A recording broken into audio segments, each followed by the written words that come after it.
हमारी कहानी थी मनु के घर पर, जहां भगवान विष्णु मनु की परीक्षा ले रहे हैं, वो भी मत्स्य अवतार में।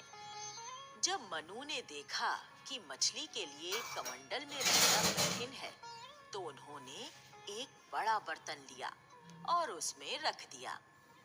मनु की आंखें फटी रह गईं जब उन्होंने देखा कि कुछ ही पलों में मछली उस बर्तन में भी बड़ी हो गई है और उसका शरीर उसमें फंस गया है।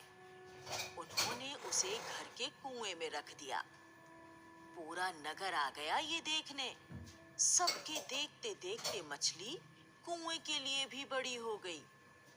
मनु ने इसका भी हल निकाला और उसे नगर के एक तालाब में छोड़ दिया और सोचा कि मछली तालाब में तो रह लेगी। कुछ समय तक जब कुछ नहीं हुआ तो सब वापस लौटने लगे और तभी चमत्कार हुआ। कैसा चमत्कार? चमत्कार ये कि मछली तालाब के बराबर बड़ी हो गई। सबकी आंखों के सामने ऐसा अद्भुत दृश्य था कि किसी से कुछ कहते नहीं बना। मनु ने उस मछली को नमस्कार किया और सबके साथ मिलकर तालाब से एक रास्ता नदी की तरफ खोदना शुरू किया। प्रभु की लीला देखिए कि एक ही दिन में एक मछली कमंडल में समाकर अब तालाब से भी बड़ी हो गई है। उधर मनु नदी तक रास्ता खोद चुके हैं। उन्होंने जैसे तैसे करके मछली को नदी में छोड़ा, लेकिन वहां भी वही हुआ। मछली कुछ ही समय में नदी से भी बड़ी दिखने लगी।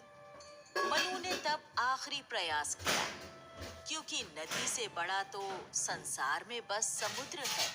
उन्होंने भगवान को नमन किया और मछली को समुद्र में छोड़ दिया और प्रार्थना की कि हे मत्स्य, इस संसार में समुद्र से बड़ा कुछ नहीं। मैं इससे बड़े जलसागर का प्रबंध नहीं कर सकता। तुम इसमें आराम से रहो। लेकिन मनु क्या देखते हैं कि उस मछली के शरीर से एक बहुत तेज प्रकाश निकल रहा है। इतना तेज कि सबको अपनी आंखें बंद करनी पड़ी। जब कुछ देर में मनु को लगा कि प्रकाश कुछ कम हुआ है, तो उन्होंने आंखें खोली और देखा कि सामने जगत के पालनहार भगवान विष्णु खड़े हैं।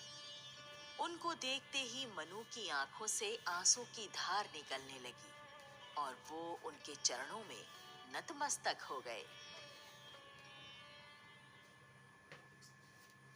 प्रभु सिर्फ सच्चे दिल वालों को ही दर्शन देते हैं और ऐसे ही थे मनु।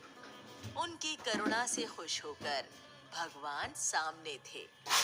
उठो मनु, हम तुम्हारी परीक्षा ले रहे थे। तुमने एक निरीह मूक जीव पर जो करुणा दिखाई है, उससे हम प्रसन्न हैं। हमारे पास तुम्हारे लिए बहुत ही महत्वपूर्ण काम है।